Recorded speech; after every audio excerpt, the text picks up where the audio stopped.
네, 반갑습니다. 청년 1팀을 섬기게 된 김반석 전도사라고 합니다.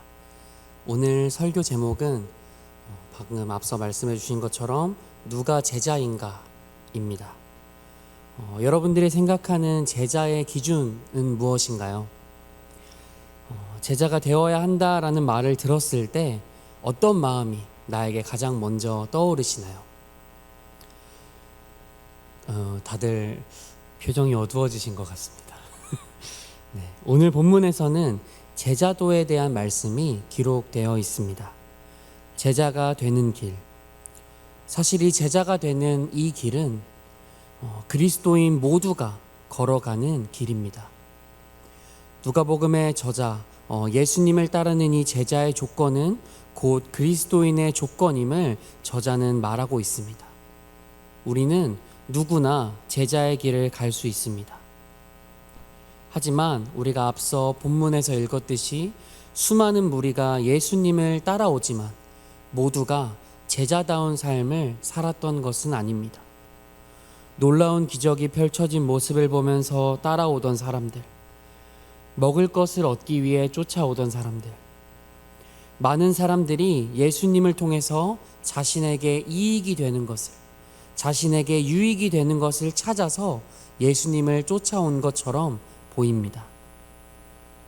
이것은 참된 그리스도인의 모습이 아닙니다. 예수님을 믿는 자에게는 예수님보다 더 소중한 것이 없습니다. 예수님을 믿는 자에게는 예수님을 가장 최우선순위로 삼아야 합니다. 그러니 가장 먼저 제자가 되기 위해서는 우리의 우선순위를 명확하게 정해야 합니다. 우리 본문 26절 말씀을 한 번 더 같이 읽어보겠습니다. 물은 내게 오는 자가 자기 부모와 처자와 형제와 자매와 더욱이 자기 목숨까지 미워하지 아니하면 능히 내 제자가 되지 못하고. 아멘. 새 번역 성경에는 이렇게 기록되어 있는데 제가 대신 읽어드리겠습니다. 누구든지 내게로 오는 사람은 자기 아버지나 어머니나 아내나 자식이나 형제나 자매뿐만 아니라 심지어 자기 목숨까지도 미워하지 않으면 내 제자가 될 수 없다 라고 기록되어 있습니다. 사람들이 나를 예수님 믿는 자로 죄인 취급하며 비난해도 나는 예수님을 믿겠다. 가족이 예수님 믿는 것을 반대하더라도 나는 예수님을 믿겠다. 이처럼 어떠한 시련이 나에게 찾아와도 예수님을 믿는 것. 예수님을 믿는다는 것은 바로 이런 것입니다. 우리의 모든 삶이 여러 이해관계가 얽힌 상황 속에서 맡겨진 역할들을 충성스럽게 감당하는 것, 나의 가정을 지키고 나의 일터 지키는 것들 너무나도 중요합니다. 하지만 이것이 주님을 위한 일보다 앞서면 안 된다는 것입니다. 우리의 우선순위, 그리스도인의 영순위는 바로 하나님이십니다. 제가 이 시간 노래 하나를 소개하려고 하는데요. 이 가시나무라는 곡입니다. 가사 중 일부를 제가 화면에 보이실 텐데 제가 읽어드리겠습니다. 내 속엔 내가 너무도 많아서 당신의 쉴 곳 없네. 내 속엔 헛된 바램들로 당신의 편할 곳 없네 라는 가사인데요. 이 곡은 이 시인과 촌장이라는 그 가수 하덕규 씨가 작사 작곡한 곡입니다. 이분이 백석예대 교회 실용음악과의 교수로 재직하셨는데 이 본인의 강의 중 이 곡에 대해서 직접 설명하신 적이 있다고 합니다. 곡 내용 중에 신에 대한 직접적 언급은 없지만 사랑하는 하나님 앞에서 아직도 죄를 짓고 원하는 것만 쫓아가는 나 자신을 하나님께 미안하다고 고백하는 내용이라고 이 가사를 설명해 주었다고 합니다. 제가 이 곡을 처음 듣게 된 건 제가 옛날에 나는 가수다라는 프로그램을 통해서 처음 듣게 됐었는데요. 자우림이라는 가수가 이 곡을 편곡해서 불렀습니다. 이 노래하는 것을 들으며 가사를 살펴보았는데 이 내 속에 내가 너무도 많아서 이 라는 가사가 계속 맴돌았습니다. 인생을 살아오면서 저에게 욕심이 생길 때 하나님이 아닌 다른 것들을 찾으려고 했었던 그 모습들, 죄의 유혹에 빠져 있는 모습이 나에게 보일 때마다 이 곡이 항상 떠올랐습니다. 내 속에 하나님이 아니라 내 욕심, 내 생각들, 내가 너무나 참 많구나. 이 가사가 내 속에 내가 너무 참 많다. 이 가사가 계속해서 맴돌았습니다. 우리의 삶의 기준을 하나님으로 명확하게 세워야 하는데 그렇지 못한 우리들의 모습을 돌아보기를 원합니다. 아직도 내 안에 내가 너무나도 많아서 기복신앙을 갖고 살아가진 않습니까?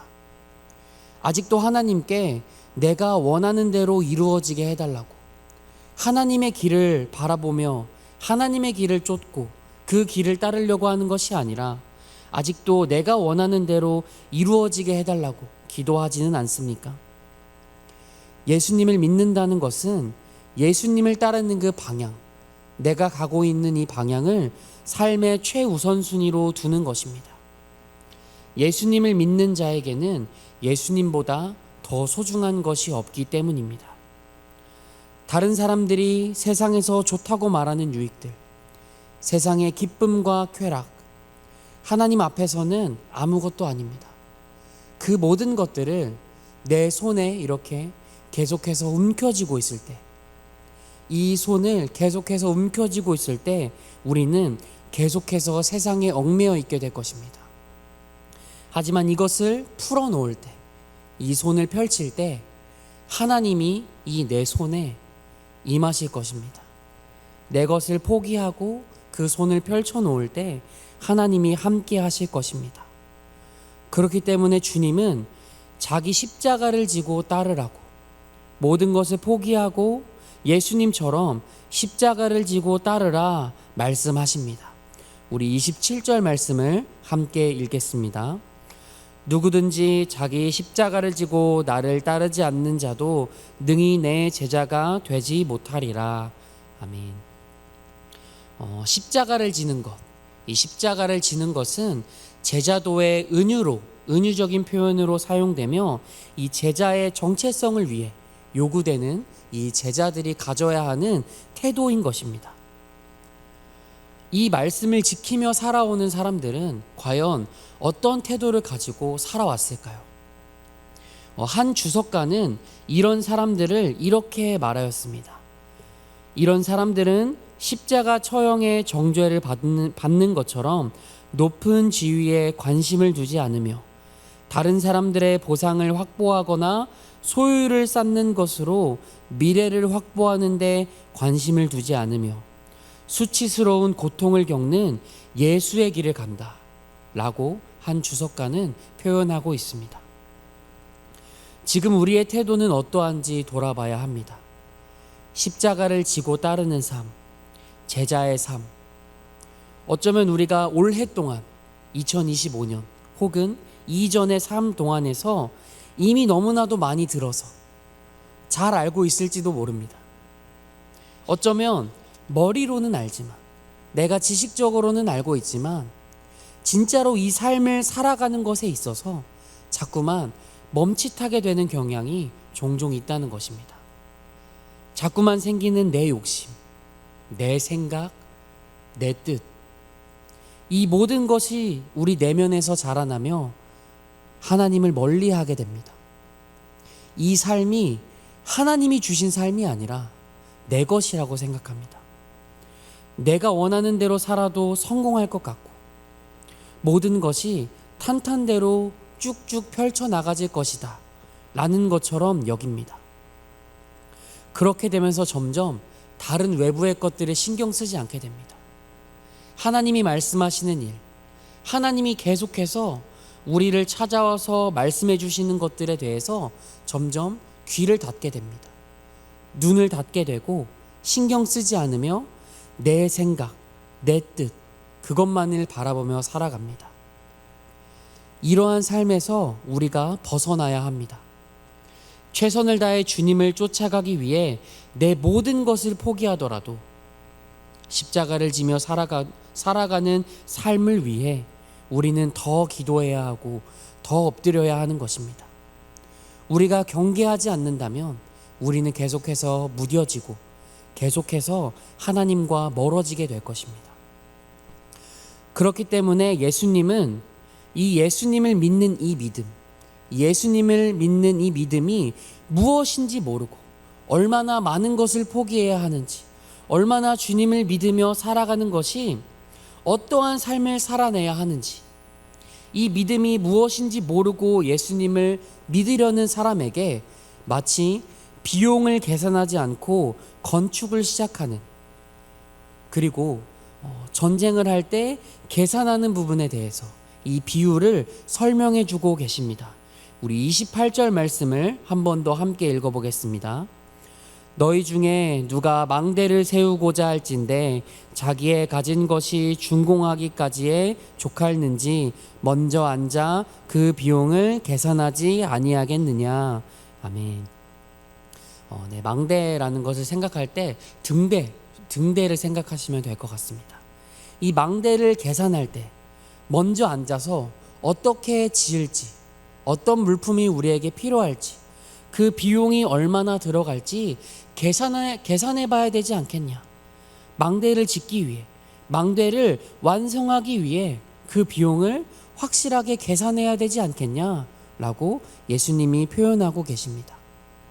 이 여기서 나오는 계산에 대한 내용은 십자가를 지고 따르는 길에 있어서 무엇을 포기해야 하는지, 나의 유익과 나의 만족, 나의 이익이 아니라 어떻게 하면 이 예수님을 위한 삶, 예수님이 가르쳐 주신 그 삶을 따라가야 하는지 계산하라는 것입니다.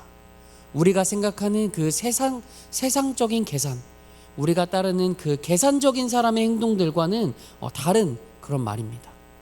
그 비용을 확실하게 계산하고 얼마나 예수님 앞에 포기해야 하는지, 얼마나 우리가 겸손히 나아가야 하는지 계산하라라는 것입니다.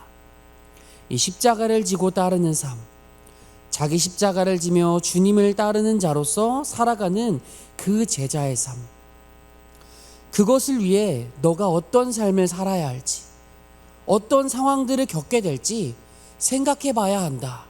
예수님이 말씀하고 있는 것입니다. 또한 그 이후에는 망대를 세우기 위해 계산하는 것, 그 이후에는 전쟁을 하기 위해 따져보는 것을 통해 비유를 설명하십니다. 이 말씀을 보면 우리가 먼저 앉아 1만 명으로서 2만 명을 거느리고 오는 자를 대적할 수 있을까 헤아리지 아니하겠느냐. 만일 못할 터이면 그가 아직 멀리 있을 때에 사신을 보내어 화친을 청할지니라 라고 말씀에 기록되어 있습니다. 이 전쟁을 시작하기 전에 자신들의 전력과 상대방의 전력을 객관적으로 판단하여 평가하고 자신들이 이길 수 없다는 생각들, 자신들이 이길 수 없다고 판단이 되면 전쟁을 택하지 않고 화친을 청해야 한다라고 비유적으로 말씀하고 계십니다. 감정에 치우쳐 전쟁을 벌이고 만약에 전쟁에서 패배하게 된다면 그 이유는 나중에 후회해도 소용이 없습니다. 제자도의 길, 내가 무엇을 포기해야 하는가? 내가 무엇을 붙잡고 살아가야 하는가? 무엇을 붙잡고 세상과 씨름하고 내가 무엇 안에서 주님과 살아가야 하는가? 이것을 우리는 명확하게 계산해야 한다는 것입니다. 이와 같이 너희 중에 누구든지 자기의 모든 소유를 버리지 아니하면 능히 내 제자가 되지 못하리라 라고 33절 말씀에 기록되어 있습니다. 예수님께서는 나를 쫓는 자, 나에게 오며 함께 이 길을 가려는 자, 그들에게 어떻게 살아가야 하는지, 어떤 길을 따라와야 하는지 말씀하고 계신 것입니다. 누가 제자인가? 어떻게 살아가는 사람들이 제자인가? 무리가 아니라 제자인가? 말씀을 마무리하려고 합니다. 이 제자의 삶, 34절에 소금이 본연의 맛을 내는 것처럼 우리 그리스도인도 맛을 내야 하는 것입니다. 참된 그리스도인으로 살아내는 것, 예수님을 닮아가는 삶을 살아가며 제자로서 복음을 전하고 나의 모든 것을 포기할 각오를 하는 것, 그럼에도 내 모든 것을 포기함에도 예수님으로 인해 기뻐하고 감사하는 것, 그로 인해 자족하는 삶을 살아내는 것, 그것이 우리에게 필요합니다. 우리 모두는 제자가 될 수 있습니다. 하지만 나의 모든 것을 포기할 각오를 해야 합니다. 주님 한 분만으로 나는 만족합니다 라는 고백이 말로만 하는 고백이 아니라 행동으로 옮겨지는 고백이 되기를 소망합니다. 바울이 세상의 모든 것들을 배설물로 여기며 주님만 바라봤던 것처럼 그것을 우리가 닮아갑시다. 주님만 바라보며 살 때 모진 환난과 고통 속에서도 자신에게 있는 것으로 자족하는 삶, 죽을 뻔하였을지라도 끝까지 주님 붙잡고 살아가는 삶, 이 진짜 제자의 삶을 살아내시는 저와 여러분들이 되시기를, 이 2025년을 돌아보고 2026년을 준비하는 이 마무리 끝자락에서 이것들을 고민하며 기도하며 주님을 더욱 붙잡는 우리가 되기를 간절히 소망합니다. 기도하겠습니다. 하나님 아버지, 오늘도 우리에게 말씀하여 주시고 제자의 길, 제자가 되는 길을 우리에게 더욱더 고민하게 하시고 한 번 더 깨닫게 하여 주심에 감사합니다. 하나님, 우리가 너무나도 많이 들었던 말씀들, 어떻게 하면 우리가 주님을 쫓아갈까? 더욱더 주님을 닮아갈 수 있을까? 이렇게 살아가면 되는구나 라고 많이 들었지만 머리로만 알고 있진 않았는지, 지식에 머물며 행동으로 옮기진 않았었는지 우리의 삶을 돌아보기를 간절히 소망합니다. 이 우리의 삶 가운데에서 오직 주님만 드러나게 하여 주시옵소서. 오직 주님만 바라보며 세상의 유혹과 세상의 흔들림에 쉽게 흔들리지 않을 수 있도록 도와주시고 온전히 주님만 바라보며 그 좁은 길을 향해 걸어나갈 때 하나님으로 만족하는 삶, 주님을 따라가는 삶으로 온전히 만족하며 나에게 주어진, 나에게 채워진 그 모든 것들로 자족하는 삶을 살아내는 우리 명선의 모든 성도들 될 수 있도록 주여 인도하여 주시옵소서. 감사드리며 예수님의 이름으로 기도합니다. 아멘.